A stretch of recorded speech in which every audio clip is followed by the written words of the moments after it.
Terima kasih pemirsa, Anda masih tetap bersama kami dalam Berita Papua. Bagi Anda yang baru bergabung, kami akan sajikan kembali 3 berita utama hari ini.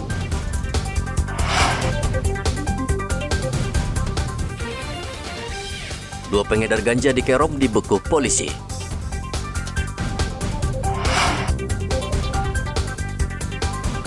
Ribuan santri di Merauke ikut kirap menyambut Hari Santri Nasional.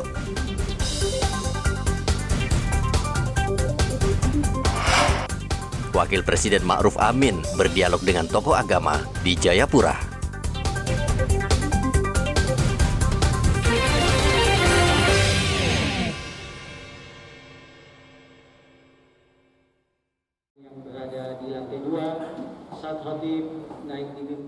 Umat Islam di Masjid Wamanggu Merauke, Papua Selatan melaksanakan sholat goib untuk penduduk Gaza yang menjadi korban perang antara tentara Israel dan kelompok Hamas.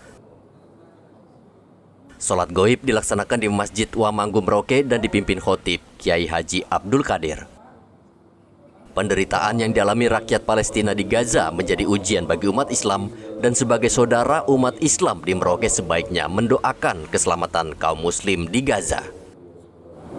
Jemaah kurang lebih 700-an jemaah itu melaksanakan sholat Jumat, dan pada rakaat kedua dilaksanakan qunut nazilah yang mana mendoakan untuk warga Muslim Palestina di dalam mempertahankan Masjidil Aqsa. Dan setelah sholat Jumat dilaksanakan sholat goib untuk para syuhada yang telah wafat dalam mempertahankan Masjidil Aqsa. Sholat goib bagi korban peperangan di Palestina tidak hanya dilaksanakan umat Islam di Masjid Wamanggu Merauke, akan tetapi juga hampir di seluruh masjid di Merauke. Muhammad Ridwan melaporkan dari Merauke, Papua Selatan.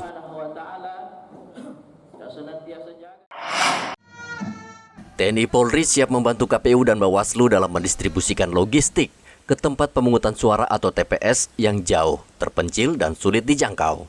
Setiap warga juga diminta aktif berpartisipasi sehingga pemilu berjalan aman dan lancar. Demikian ditegaskan Kapolda Papua Irjen Polisi Matius Fakiri saat gencar safari pemilu di Merauke, Papua Selatan. Contohnya macam di daerah Yaukimo atau mungkin di selatan ini banyak sungai rawa. Kan dari aparat TNI dan Polri punya fasilitas sarana itu. Itu kan bisa kita dorong juga untuk membantu. Sehingga tidak boleh ada kendala dalam pelaksanaan pada hari H besok. Sehingga kita berharap jam 7, jam 1 itu sudah bisa clear semua. Sehingga itulah pelaksanaan pemilu itu bisa dilaksanakan baik. Ditambah di samping itu juga kan kami juga punya kewajiban juga untuk membantu KPU untuk mensosialisasikan supaya pemilu dengan hadir juga para pemilih pada tanggal itu bisa di TPS. Kami tentunya TNI Polri hanya menjaga di luar TPS. Itu yang tentunya akan kami lakukan. Safari pemilu yang dilakukan Kapolda Papua difokuskan pada 3 daerah otonomi baru, yakni Provinsi Papua Selatan, Papua Pegunungan, dan Papua Tengah. Muhammad Ridwan melaporkan dari Merauke, Papua Selatan.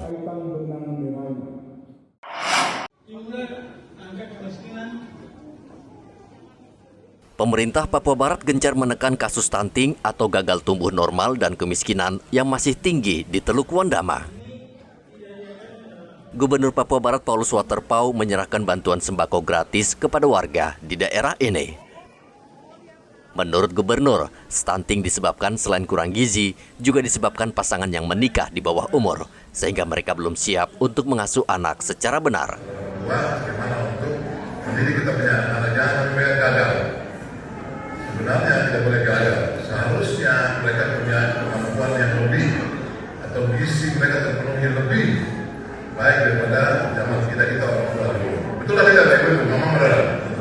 Betul ya, caranya mungkin.